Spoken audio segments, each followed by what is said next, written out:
Hi guys, my name's Tony O'Neill. I'm 47 years old and I've spent the last 23 years working in the global sporting goods market. I went to university in Germany, in Münster, when I was 19 and studied economics. I played semi-professional football, but very quickly realised I wasn't good enough to play it professionally full-time. So I did the next best thing. I got the opportunity to go and work at Adidas in their headquarters in Germany. I managed to get on their management training program. There was 12 places worldwide, 14,000 applicants, and obviously God smiled on me because I got the job. I was at Adidas for 7 years. I did various roles around there. I worked for them in Germany, in France, in Spain, and ended up in Holland. And the last role I had there was heading up their golf sales for the continent of Europe.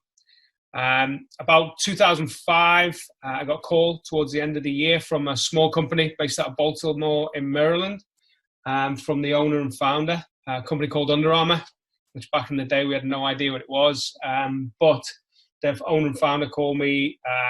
I told him I wasn't interested in really speaking to him. We had a few chats. He basically asked me to come and help him launch his brand in Europe. Fast forward a few months, I'd left Adidas, I'd joined Under Armour, and we were setting up the office in Amsterdam for Europe, Middle East and Africa. And I helped set up all the different countries. I ran the European, Middle East and Africa sales function for 4 years before I moved to the States. I moved to the States to the headquarters, ran various businesses over there, and did that for a couple of years, and then was asked to move to the west coast of America to run their West Coast business based out of Denver, Colorado. It's a great opportunity. My wife, who was also with the company, loved the idea. We were on the way to do it, and that's when things changed for us. And that's part of the reason I'm sat on this call today. I had a stroke, and that changed things, obviously stopped us in our tracks. But Under Armour were fantastic. Kevin Plank, the CEO, is a friend. He was awesome. He looked after me. He just said, "What do you want to do?" We decided we wanted to come home. So in 2012, came home. I had 5 months recuperating, and then Under Armour made me head of the UK. I set up the office in Manchester and built the UK business. So very in a nutshell, fast forward 13 and a half years, a European business that was doing $140,000 is now doing just over $500 million. 2005, when I started, the company was on the NASDAQ. It was doing $280 million. Last year, it was on the Dow Jones. The last figures quoted were 5.2 billion. So it's been an amazing ride. But how did I get here today? Well, a couple of months ago, somebody approached my wife, who's also in the sporting goods industry, about this new great product. And obviously, with what happened with me with the stroke, we're always very careful about it. She persisted. We met with a few people to see what this product was about.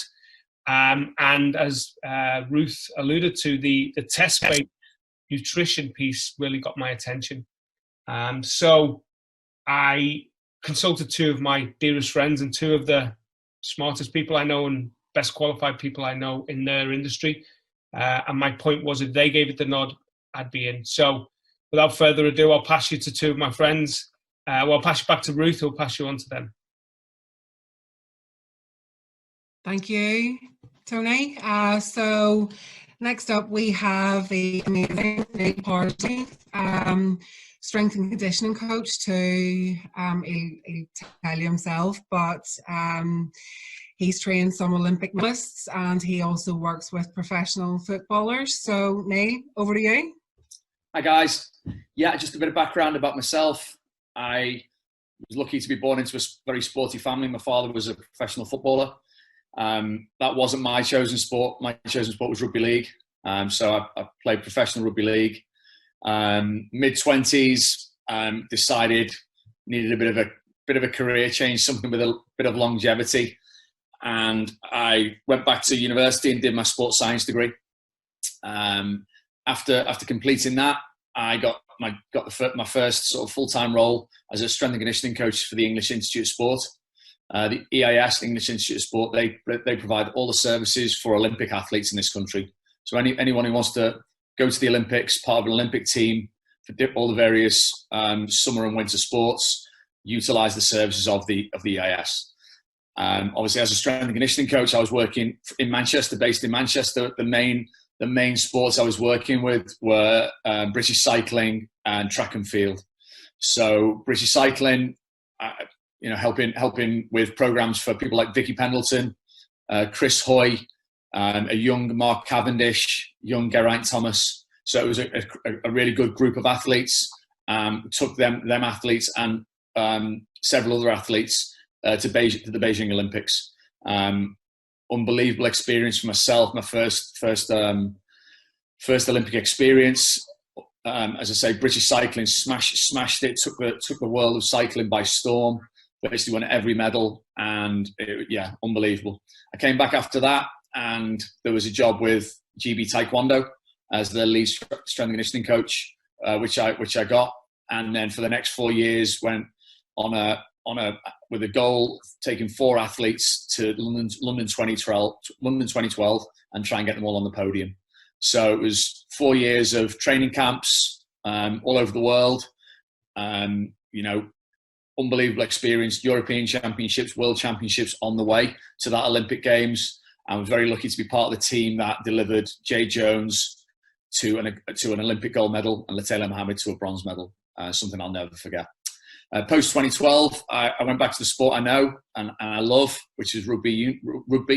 I got a job with the senior national team as a strength and conditioning coach for them in the build up to another World Cup, in this case Rugby World Cup 2015 under Stuart Lancaster's guidance. An unbelievable 3 years again.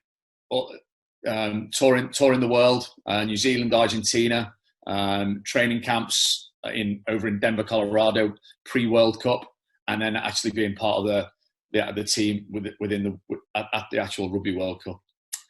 Post 2015, I then focused more on football. Lucky after sort of probably a year of being a consultant to get a job with Manchester City. So for 3 years, worked for Manchester City. And then for the last 18 months, I'm currently consulting to several Premiership footballers and have a consultancy with the FA. Why am I telling you all this? Because I'm always looking for anything that can help my athletes. Okay, my role is to develop my athletes. I have to test and retest. Okay, part of my sort of philosophy is, if you're not assessing, you're guessing, okay? And this ties into this product absolutely perfect, test-based nutrition, okay? So I want this for my athletes. The one person I've got to ask is one of my best mates in the whole world, which is Dr. Colin Robertson. I've worked with him for over 15 years on various projects. He's helped me with various projects with GB Taekwondo and a couple of other projects on the way. He's my go-to for nutrition and a lot of other things. Very, very clever guy and very down to earth. So he'll tell you how it is. And without further ado, I'll pass you back. Thanks, Neil. I think it's straight to me now, isn't it? Thanks for that. So my name's Colin Robertson, and I'm a research scientist, really, more so nowadays. My background has always been sports science, exercise physiology, and I spent a bit of time being a strength and conditioning coach myself. So I took the Ireland national team rugby league to the 2008 World Cup down in Sydney, Australia. I've worked with Widnes Vikings. I've worked in professional football. I've supported people like Neil when they're working with the EIS guys and people going off to various Olympics. In fact, and I think Neil missed one really, because we've worked with people who've been to Beijing, London, and we had a few guys that we'd worked with as well that were out in Rio in 2016. So there's quite a long legacy of working in elite and pro sport. But I guess differently is that I've always had a foot in health as well, and that's either clinical health or public health. So back in the day, I spent a long time, fair few years, as a clinical exercise physiologist. And in that time, I was working with people who had cancer, palliative care, cardiac rehabilitation, pulmonary rehabilitation, musculoskeletal rehabilitation. So just your general, strains, breaks, fractures, people who've had knee replacements, hip replacements, and artificial limbs, that kind of thing. So really focused on the impact of exercise and rehabilitation and nutrition. And whilst I was doing those kind of roles, and actually a little bit continuously, I've helped various clinics and hospital departments with people who need to lose weight for life-saving operations. You know, as we're aware, you know, we're a society that is walking into an obesity epidemic, and some people unfortunately get to such a scale that we have to, it's not safe for them to go under anesthesia, so we have to get them to lose weight so that they can have the operations that will save them. So really quite a 360 approach in the work that I've done, but I'm more focused on health. Currently, I'm a part of the Greater Manchester Health Innovations team and project, and my specialist areas in that are looking at the reversibility of type 2 diabetes through nutrition and exercise modalities, because we know for a fact that we can get people off prescription medication. We can reverse people's type 2 diabetes by getting them more physically active, exercising in a meaningful capacity, and making better food choices. And likewise, a big passion of mine is working with people who have cancer, either supporting them to get better treatment outcomes. We know that exercise has a huge impact on treatment outcomes, but more importantly, again, those who are successfully treated, 86% and beyond, are left with debilitating levels of physical fatigue. And 3 years later, 35% of them still have that level of fatigue. So what we work on is really giving them the opportunity to get their life back through nutrition, through exercise. So they're big projects. We actually run a charitable foundation on the Wirral, which is called the UTS Live Well Foundation, in which we support and we give local people to us that exercise guidance and nutrition when they've had or have cancer. And we fund research as well. We've currently got a PhD student based at Liverpool John Moores University, which is one of the biggest sports science institutes in the world. So there's a great team behind that research. So that's, in a nutshell, the kind of remit that I work on. From my own personal point of view, a big area of my research is looking at what we call epigenetics, which some people refer to as nutrigenetics. And what that is looking at the things we do, and more importantly, the things we consume, and the difference that makes to us, and a genetic expression, a gene expression level. So you're born with a certain amount of genes that come through your ancestors, your mother, your father, your grandparents. But there's variation, massive variation in them. And the key thing is and there's a famous, Professor Mehmet Oz famously said, your genes load the gun, but your lifestyle pulls the trigger. And the biggest part of that is the nutrition, the food you eat on a daily basis. So I spend a lot of time looking at that and looking at the negative side of that and looking at what we can do about it. What are the positive things and the positive nutrition behaviors we should be adopting and doing more of, so that we can better improve our position and change the current health landslide that we're facing, because people need to get real. Back in 1979, cancer was 1 in 5, and now it's approaching 50% of the population. And if you were born after 1960, that generation, it's going to be 50% of the population.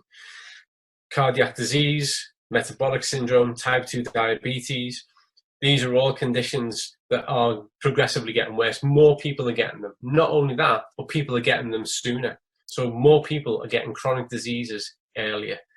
And this has nothing to do with better detection methods. This is everything to do that our society is sadly becoming more sick. So we've got to do something about it. So a big part of my work is looking at, well, what can we actually do about it, and how can we readdress the balance? So as a part of my work, I go out and I speak to the top Forbes companies in the world. I impact on their well-being programs, and I go to seminars and conferences and speak and TED Talks, and I'm out there cold-faced trying to put a message across to the general population and improve lifestyles.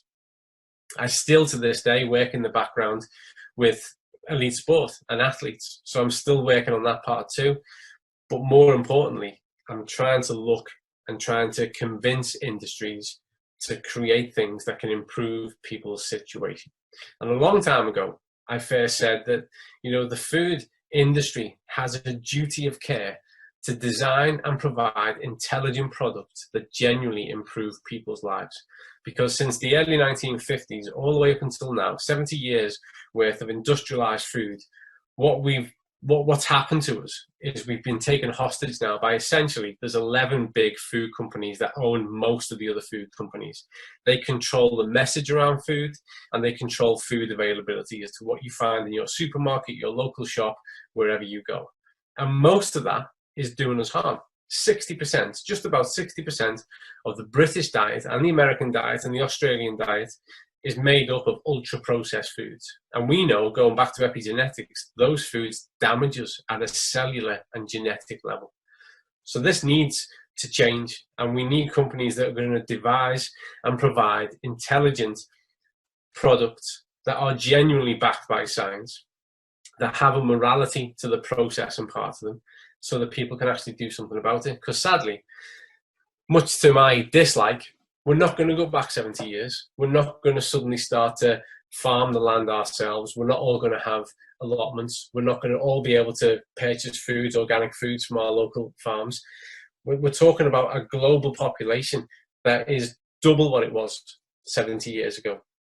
The UK population alone, it's not a sustainable method. So what we need to do is embrace the technologies we have, so that we can give people a successful start, so that they can start to meaningfully change their health outlook and their health outcomes, lower their risk of chronic disease, and put them in a better position then to start adopting other behaviours. So there's a bigger narrative to this, but the product and what's available is key. So if we go back a few weeks, Tony, a good friend of mine, I was working away actually at this very desk now on epigenetics, funnily enough, I was doing some specific research on omega-3, and I got this call out the blue. Tony and I hadn't spoken for a couple of weeks because of what's going on in the world with COVID, and Tony said, "Cole, will you have a look at something for me?" And I get asked this a lot, and most of the times I say no, because I don't have time to look at every product that someone's interested in. And over the course of my career, I've turned loads of the product that you'd know away when they've said, "Will you write us a statement saying that this is really good?" And I've said no, because it's not, and I'm not prepared to lie just for a few quid. My interest is the health of the nation, the global nation, and I'm not prepared to sell that out for a couple of cheap quid and, in a fast car. That's not where I'm at. But because it was Tony, and because he mentioned omega-3, I thought, well, that's funny enough. It's not that much of a diversion. I'll go and have a look.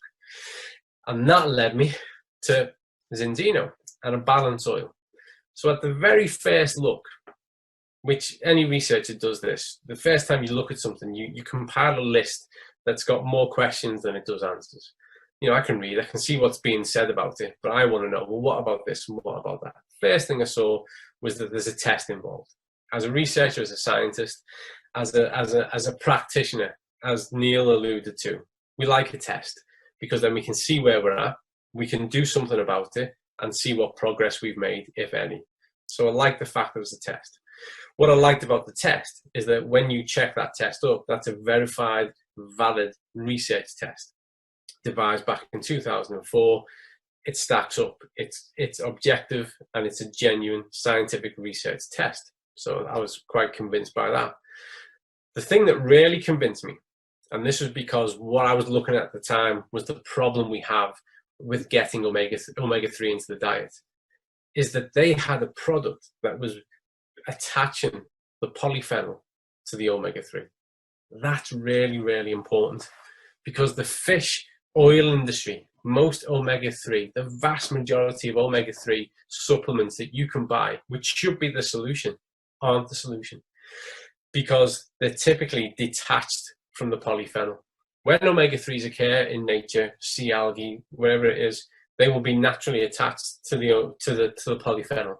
And through the processing, and through the fact that you can make more of the product and therefore sell more and get a bigger return, that gets stripped away.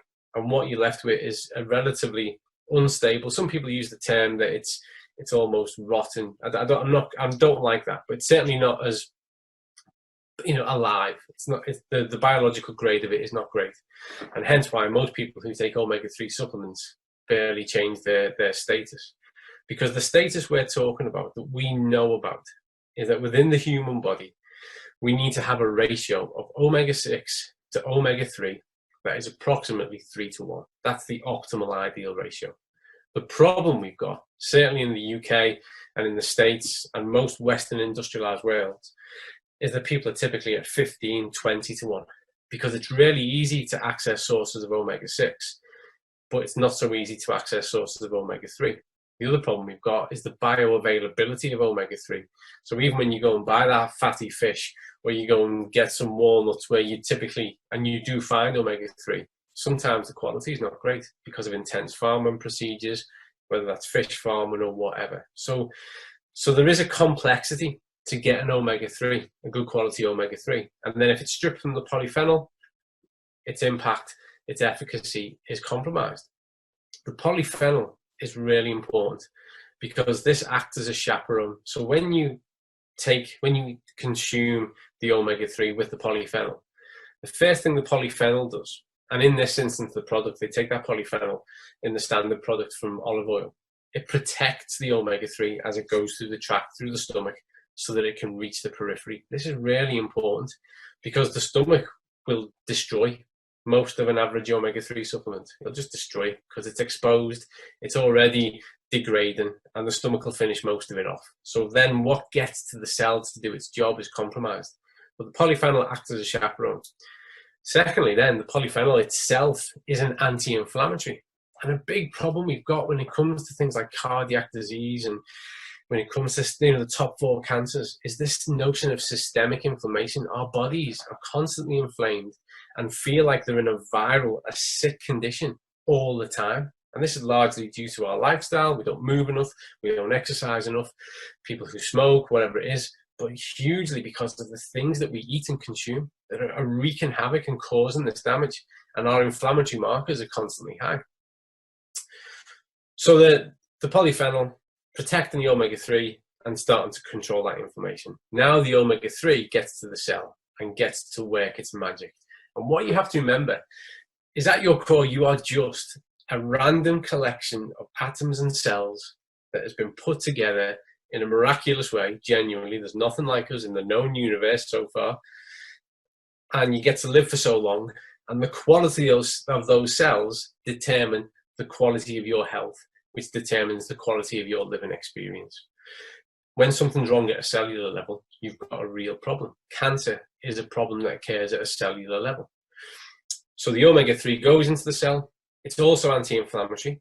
A really important thing that it does is the cell membrane becomes more complex because of this ratio, this improved ratio of the omega-3. And the last thing it does is it blocks the pro-inflammatories. So it's defending against the inflammatories, it's anti-inflammatory, calming things down, and it's making the cell membrane more complex. If we look at the current situation of COVID-19, one of the things that we know in which COVID operates is that we inhale it in, it gets onto the lung, it sits on the alveoli, sits on the cell, and it sits there, and the first thing it does is it just sends a signal into the cell to replicate itself. And once it's done that sufficiently enough, it then sends a code for all those replicants to destroy the cell. So they're going off and they're causing damage. Our immune response goes into overdrive. It doesn't know what's happened. Suddenly there's been a load of cellular damage. Our immune response goes in and damages even more.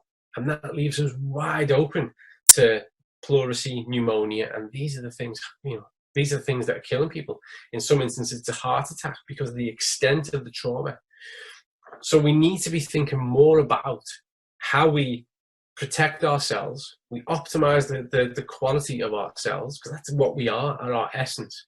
And also making sure that we consume things that boost and support our immune system, because the only way we cope with anything is by having a fully functioning immune system. So when we look at this product, when we look at the balance oil, it's really compelling. For someone like me as a researcher and a scientist, and for someone who's got up on stages and said, it's time for the industry to make intelligent products that improve people's health. Already, I'm starting to see something that is really convincing. So my first conversation reporting back to Tony is, surprisingly, this looks really good, but I do have a host of questions. So we followed through on that, and we spoke to Paul Clayton, who's been one of the chief scientific advisors to Enzino on the development of these kind of products. That went really well. I had some questions around about the mechanism of how it does a thing, how it works.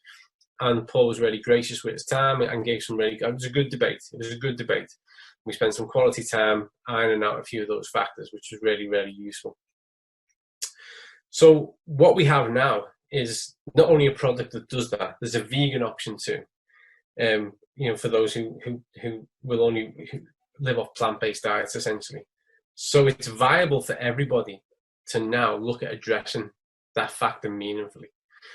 One of the last things that convinced me about it was the fact that the dosage is based on your body mass. Because you have to imagine, to correct a ratio, a fundamental ratio, it can't just be the same amount for everyone. And actually the balance oil works off that, well, if you weigh 50 kilograms or you weigh 12 stone or 13 stone, then you take this much. So again, it's dose respondent. There's a test before, there's a retest after 120 days. That's really fascinating to someone like me, because sometimes some charlatans will give you a test because they know that in the first week or two, you're going to see an improvement because the body just does this like acute reaction and things look great. But physiologically, it takes about 8 to 12 weeks for your body to express a meaningful, substantiated change. Well, this test does baseline in 120 days. So again, as a researcher, you look at this and you go, there's intelligence behind every part of this, and there's rigor, and it stacks up. For my work in cancer, what's really compelling about this 3-to-1 ratio, omega-6 to omega-3, is that we know, and you can look across the peer-reviewed literature from the best journals in the world, is that when the internal environment is at this 3-to-1 ratio, most cancers find it really, really difficult to grow, really difficult. Some cancers can't grow in that condition. Because what you have to bear in mind is cancer is an increased cellular turnover of bad cells, for want of a better word. And they can turn into tumours, and then this overwhelms the area and becomes fatal in some instances. And in other instances, it just becomes debilitating. It's a chronic disease. So we have to look at, well, if we can create an internal environment through our food, through the things that we eat, that makes cancer really have a fight on its hands to even express, surely that's where we want to be. I would argue that's where we used to be, because more people are getting cancer. It's not that we're detecting it better, although we can get early detection. The fact is, more people are getting it. So we have to recognize that 6.5 million years ago, we came about as a species. 300,000 years ago as Homo sapien. We have evolved by living off the land. And when we lived off the land and what we ate was fresh and from whole foods, we had access to things that contain omega-3 naturally bound to a polyphenol. And over the course of our evolution, particularly our industrialized evolution and our food manufacturing processes, that's become less and less. And more to the point, we are consuming things that not only don't provide that, but actually willfully cause damage at the same time. So we need to make bigger whole stock changes, but we need to fix an acute problem, which is, well, how do we get a better quality omega-3 into the system? And it's been a roller coaster journey, looking at this product and looking at how it works and the way in which it's done. And for me, it's hugely encouraging because it's cost effective, it's accessible, it doesn't belong to one of the big 11, so it's not going to get wrapped up in nonsense. It's not going to be hidden because it bucks the trend of how people like to broadcast health.